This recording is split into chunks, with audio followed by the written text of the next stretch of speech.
स्वागत करते हैं आपका एक और बेहतरीन वीडियो के अंदर। भाई साहब, आज की वीडियो के अंदर मैं आपके लिए लेके आया हूँ 5.1 एम्पलीफायर। तो इसका रिव्यू मैंने पहले ही बना दिया था, तो ये कोई भी रिव्यू वीडियो यहाँ पे नहीं होने वाली है, क्योंकि पिछली वीडियो के अंदर मुझे काफ़ी ज़्यादा कमेंट आए थे, भाई साहब इसका प्राइस क्या है, प्रीएम का प्राइस क्या है, इसका टोटल साउंड आउटपुट कितना है, क्वालिटी कितना है, सब कुछ मैं बता दूंगा, दोबारा रिपीट कर दूंगा।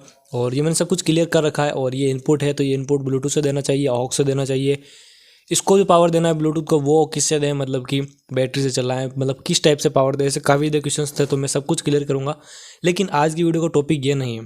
टॉपिक सुन लो, टॉपिक ये है कि यार 5.1 और 4.1 दोनों में क्या डिफरेंस है। क्योंकि भाई साहब एक 4.1 और एक 5.1 के बीच का जो गैप है शायद बहुत लोगों को नहीं पता है, तो मैं आपको एक बार वो क्लियर करूंगा। तो जिस प्राइस पे ये एम्पलीफायर मिल रहा है और उसके हिसाब से आपको जो क्वालिटी मिल रही है, उसका एक मैं आपको बहुत ही तगड़ा सीक्रेट लास्ट में बताने वाला हूँ, जिसकी मदद से आप एक इतना अच्छा 5.1 सराउंड साउंड का एक बहुत ही अच्छा साउंड सेटअप तैयार कर सकते हो, जो कि शायद आपको 20 से 25 हज़ार रुपये के आसपास पड़ेगा अगर आप रेडीमेड खरीदने जाओगे तो ये मैं झूठ नहीं बोल रहा हूँ, सच चीज़ बता रहा हूँ। क्योंकि इसका आउटपुट आता है, अब देखो सबसे पहले आउटपुट की बात करते हैं। इसका आउटपुट जाता है भाई साहब 400 वोट के आसपास, ट्रू आरएमएस बता रहा हूँ। क्योंकि इसके अंदर क्या क्या चैनल्स मिलते हैं सबसे पहले वो क्लियर कर देता हूँ। इसके अंदर आपको दो स्पीकर मिलते हैं, एक फ्रंट राइट एक फ्रंट लेफ्ट। पीछे के जो दो स्पीकर है, रेयर वाला, रेयर लेफ्ट और रेयर राइट, उनका भी 50-50 वोट आउटपुट है, तो यहाँ पे 200 वोट आउटपुट कंप्लीट होता है। साथ में एक आपका सेंटर स्पीकर है, 8 इंची का, वो रिकमेंडेड है 8 से 10 इंची के आसपास, उसका आउटपुट आ रहा है लगभग आपके 100 वोट के आसपास। क्लियर है भाई, आसपास क्या मतलब क्लियर ही है कि 100 वोट आपको देना ही है। उस साथ में जो सब ऊपर है उसका भी 100 वोट का आउटपुट है। तो एक बार के लिए आप एक 4.1 अज्यूम कीजिए, जो कि आपको टोटली पावर, मतलब कि मैंने देखी है 10-10 हज़ार की साउंड बार है, जिनके अंदर आपको गिनती का 200 वोट आउटपुट मिलेगा, गिनती का कुछ भी मिला लो, 200 वोट से ऊपर का आउटपुट नहीं है भाई साहब 10,000 के अंदर, आप भी चेक कर सकते हो। तो उस 10,000 के आउटपुट के अंदर आपको क्या मिलेगा, इतने से स्पीकर मिलेंगे, जो कि मैंने मेरे कल वाली वीडियो के अंदर दिखाए थे। और उसी साथ में एक सबवूफर रहेगा, जो कि मुश्किल से 6 इंची का या फिर 4.5 इंची या फिर 5.25 इंची का सबवूफर देंगे आपको, घूम फिर के 200 वोट आउटपुट कंप्लीट करेंगे। तो उसके साथ में 4.1 भी आपको मुश्किल से मिलने वाला है, क्योंकि ये क्या करने वाले हैं, एक बार होगी आपके पास, तो बार के अंदर बेसिकली 3 स्पीकर रहते हैं, फ्रंट राइट का, फ्रंट लेफ्ट का और सेंटर का, ठीक है, ये 3 स्पीकर और एक बार कंप्लीट। कोई भी आदमी साउंड बार लेता है तो वो क्यों लेता है, होम थिएटर छोड़ के साउंड बार ले रहा है, तो क्यों ले रहा है, वो ले रहा है भाई साहब टीवी भी देखने के लिए, गाने वाने सुनने के लिए और मूवीज़ देखने के लिए। तो अगर आप मूवीज़ के अंदर उस साउंड सिस्टम का क्लियरिफिकेशन करते ही नहीं हो, साउंड में ओवर किल बेस आ रहा है, मतलब कि थंपिंग बेस इतना है कि भाई कोई सीन है तो वो समझ नहीं आ रहा, आवाज़ दब रही है, ठीक है, मडी साउंड आ रहा है, बिल्कुल दबा दबा आवाज़ आ रहा है, ये सारा साउंड के अंदर होती चीज़ है, ठीक है। तो उन चीज़ों को आप क्लियर करते ही नहीं हो, तो यार वो आपको कहाँ से मतलब फ़ायदा दे सकती है। अब मैं ये तो नहीं बोलूँगा कि यार हर जना अपने लिए ऐसे एम्पलीफायर खरीद के साउंड बार बना सकता है या फिर कोई भी साउंड सिस्टम बना सकता है जैसा उसको चाहिए, लेकिन मैं उसको नॉलेज देने की कोशिश पूरी करूँगा, ताकि अगर वो कोई चीज़ ले रहा है तो वो फिल्टर कर पाए। आखिरकार ये चीज़ तो मेरे पास होनी ही चाहिए, ताकि मैं एक अच्छा साउंड सिस्टम खरीद सकूँ। बात करते हैं भाई साहब, ये जो एम्पलीफायर है, ये एम्पलीफायर आता है आपका 5.1 के साथ में, इसके साथ में एक प्रीएम्प आता है आपके पास में, और ये इसको आप डिकोडर भी बोल सकते हो, प्रीएम्प भी बोल सकते हो, और उसके साथ में इसको इनपुट देना रहता है।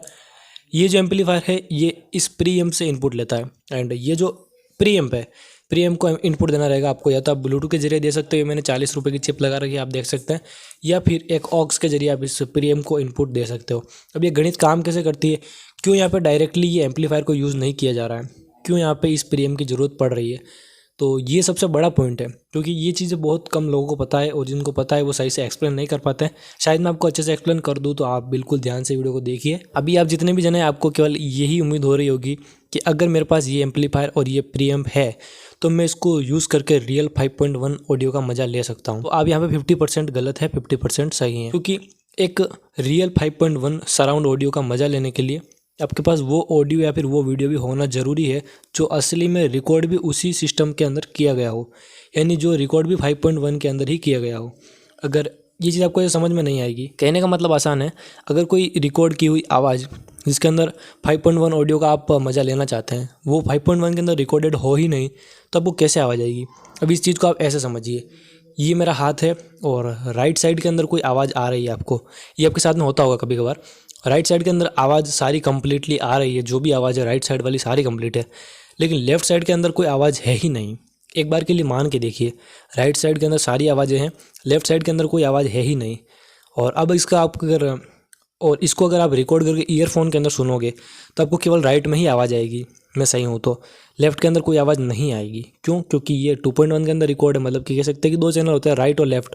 तो राइट चैनल के अंदर जितनी भी आवाज़ें थी वो सारी रिकॉर्ड हो चुकी है एंड वो आपको सुनाई दे रही है। लेकिन लेफ्ट चैनल के अंदर तो कोई आवाज़ थी ही नहीं और वो रिकॉर्ड भी नहीं हुई है, तो वो आपको कहाँ से सुनाई देगी। ऐसा सिस्टम में आपको कभी कभार लगता होगा कि यार राइट के अंदर तो आवाज़ आ रही है लेकिन लेफ्ट के अंदर आवाज़ नहीं आ रही है। यही चीज़ होती है भाई साहब 5.1 के अंदर। अगर ये रिकॉर्डेड ऑडियो 5.1 के अंदर सही से काम नहीं करती है, एक बार के लिए मान के देखिए कि भाई साहब जो आप ऑडियो सुन रहे हैं, जिसका मजा आप लेना चाहते हैं 5.1 के अंदर, वो सही में रिकॉर्डेड है ही नहीं 5.1 के अंदर।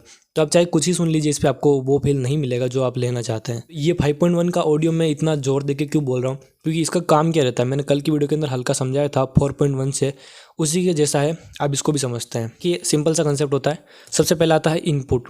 अभी पावर सप्लाई इनपुट की बात नहीं कर रहे, अभी अपन सिग्नल की बात करें तो ये सिग्नल इनपुट जाता है आपका 2 चैनल से। यहाँ पे देख सकते हैं एक काला वायर है ग्राउंड का, 2 वायर है राइट में और लेफ्ट में, जो कि है आपके राइट चैनल लेफ्ट चैनल के इनपुट के। ये 2 वायर, अब पावर की बात भी आ गई है, ये 2 वायर जिसको पावर देनी रहेगी इनपुट के लिए। तो यहाँ पे कहना ये होगा कि यार पावर किस तरीके से दें। 2 ऑप्शन हो सकते हैं, एक बैटरी एक चार्जर। एक चीज़ हो सकती है कि भाई एक ट्रांजिस्टर लगा के 12 वोल्ट से 5 वोल्ट बना के भी अपन इसको पावर दे सकते हैं, लेकिन मैं वो चीज़ को मना करूँगा। क्योंकि अगर वो चीज़ आपको सही से करने नहीं आती है और अगर आप ट्रांजिस्टर लगा के आईसी के अंदर या इनपुट में कहीं पे भी लगा के 5 वोल्ट निकालते हैं जैसे तैसे, लेकिन हमिंग आने के चांस रह सकते हैं। देखो इसमें कोई क्लियर नहीं है और ना ही कोई डाउट है, फिर भी ये चीज़ से बचने के लिए मैं आपको मतलब राय दूंगा कि आप सबसे आसान काम कीजिए, बैटरी को भी रहने दीजिए, क्योंकि कौन बार बार चार्ज करेगा। सिंपल से यहाँ पे आप एक चार्जर से इनपुट दे सकते हैं, क्योंकि अब यहाँ पे ऐसा तो है ही नहीं कि ये पूरा सिस्टम भी बैटरी से चलने वाला है। इसको भी आपको पावर तो देनी ही रहेगी, ऐसी इनपुट तो इसको भी जाएगा, मतलब कि एक इनपुट तो इसको भी जाएगा 24 वोल्ट, जो कि एसी से ही बनेगा किसी भी पावर सप्लाई का। तो एक इनपुट आप इसको भी दे सकते हैं चार्जर की मदद से। उससे होगा ये कि यार आपके जो ये इनपुट का सेपरेशन जितना भी है ये हमिंग प्रूफ रहेगा, मतलब कि इसके अंदर हमिंग का कोई चांस नहीं रहेगा। और आप ही सोच सकते हैं कि भाई एक 5.1 जो सिस्टम आप एज्यूम कर रहे हैं उसके अंदर हमिंग आ जाए तो कितना ज़्यादा मतलब कि बेकार काम हो जाएगा। तो उससे बचने के लिए आप यहाँ पे यूज़ कर सकते हैं। बाकायदा यहाँ पे इन्होंने ऑक्स का स्लॉट दे रखा है, आप देख सकते हैं। ऑक्स केबल भी मेरे पास रखी हुई है, लेकिन इस ऑक्स केबल के लिए मैंने यहाँ पे कोई भी सिस्टम नहीं बनाया, ना ही इसके लिए कोई पिन यूज़ की। क्यों? क्योंकि मैं नहीं चाहता हूँ कि यार डायरेक्टली ऑक्स से इनपुट जाए, बाई चांस एम्पलीफायर की वजह से, अपने घर की पावर की वजह से कोई भी गड़बड़ी हो एंड डायरेक्ट 24 वोल्ट अगर आपका इस सिग्नल से हो के आपकी 30,000 या फिर 40,000 की एलसीडी या टीवी में चला गया तो कितना ज़्यादा नुकसान होगा आप खुद सोच सकते हैं। तो उससे बचने के लिए यहाँ पे ये 40 रुपये की चिप यूज़ की है। तो ये चीज़ अगर आपको पसंद आई हो तो वीडियो को लाइक जरूर से करना। अब अपन बात करते हैं कि भाई साहब ये जो इनपुट का काम सारा कंप्लीट हो गया, ये अपना 5.1 का काम होता कैसे है। तो सबसे पहले यहाँ पे देख सकते हैं मैंने आपको बताया था राइट एंड लेफ्ट चैनल का इनपुट आया है इस प्री एम्प के पास में, या फिर इसको आप डिकोडर बोल सकते हो, डिकोडर के पास में। अब ये क्या करेगा, अगर ऑडियो रियल 5.1 में रिकॉर्ड हुई है, रियल 4.1 में रिकॉर्ड हुई है, या फिर 6.1 या फिर 7.1 किसी में भी रिकॉर्ड हुई है रियल, तो ये उसको डिकोड करेगा। डिकोड करने का सेंस क्या बनता है, यहाँ पे आवाज़ के अंदर केवल 2 चैनल है राइट और लेफ्ट, लेकिन ये डिकोडर क्या करेगा, अभी राइट और लेफ्ट का मानना है तो यहाँ से अगर इस एम्पलीफायर को नहीं किसी 2.1 वाले एम्पलीफायर को पावर देंगे तो केवल एक राइट चैनल को पावर जाएगी, मतलब कि एक लेफ्ट चैनल को पावर जाएगी, एक राइट चैनल को पावर जाएगी, वही बजेगा। लेकिन अगर यहाँ से पावर इसके अंदर आ रही इनपुट की, तो ये डिकोडर क्या करेगा, इसके पास यहाँ पे काफ़ी ज़्यादा काम होंगे। सबसे पहला काम बताता हूँ, ये उन सारी आवाज़ को फिल्टर करेगा। राइट के अंदर जो फ्रंट वाला स्पीकर है, यहाँ पे जो मेरा हाथ है राइट के अंदर फ्रंट वाला स्पीकर, उसके अंदर कौन सी आवाज़ आनी है उसको फिल्टर करेगा। लेफ्ट के अंदर जो फ्रंट वाला स्पीकर है, यहाँ पे जो मेरा हाथ है, उसके अंदर कौन सी आवाज़ जानी है उसको फिल्टर करेगा। रियर में लेफ्ट के अंदर कौन सी आवाज़ जानी है, यहाँ पे जो मेरा हाथ है आप देख सकते हैं, यहाँ पे रियर लेफ्ट में कौन सी आवाज़ जानी है उसको फिल्टर करेगा। रियर राइट में कौन सी आवाज़ जानी है उसको फिल्टर करेगा। अब रियर राइट और रियर लेफ्ट को सराउंड भी बोलते हैं, मतलब कि जो पीछे इस वाले हाथ पे जो भी आवाज़ रहेगी वो सराउंड रहेगी, इस पर भी सराउंड रहेगी, मतलब कि हल्की फुल्की गूंजती हुई आवाज़ रहेगी, क्लियर आवाज़ नहीं रहेगी। लेकिन ये जो फ्रंट वाले दोनों साइड है यहाँ पे पूरी क्लियर आवाज़ रहेगी। तो इससे एक आपको थोड़ा सा मतलब वो वाला पूरा जो सीन यहाँ पे मतलब टीवी वगैरह में चलेगा वो आपको यहाँ पे बिल्कुल अज्यूम होने लग जाएगा कि भाई ये बज रहा है, लेकिन आवाज़ से काम नहीं चलने वाला है। कोई भी थ्रिलर सीन आएगा या फिर कोई भी सीन आएगा तो उसके अंदर यहाँ पे मूवमेंट होगी तो वो कैसे पता चलेगी, तो उसके लिए यहाँ पे आपका रहेगा सब ऊपर 100 वाट का, जो कि 10 इंची या फिर 8 इंची का होगा। और वो सब ऊपर की मदद से आपको वो रियल सीन जो भी बनेगा उसका आवाज़ आप तक पहुँचेगा, जो कि सामने की तरफ लगेगा सब ऊपर। और उसी के पास में यहाँ पे एक सेंटर स्पीकर लगेगा, जो कि आप फ्रंट में लगा सकते हो या जस्ट आपके पीछे लगा सकते हो।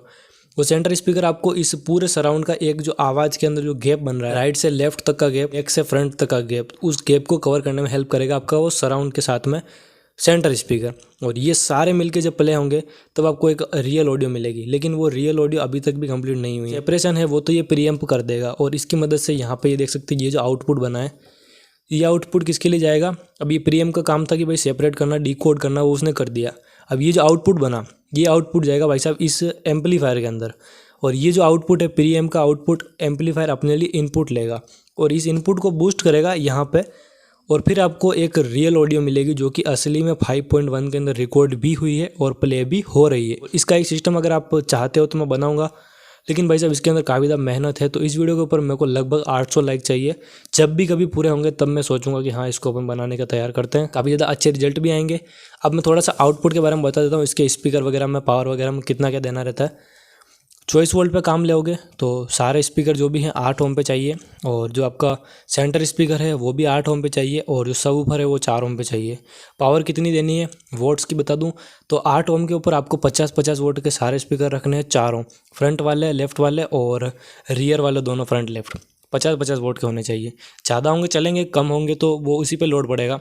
एम्पलीफायर भी इस पर रिस्क भी, क्योंकि क्लास डी है तो भाई साहब जलने में ज़्यादा समय नहीं लगाते हैं।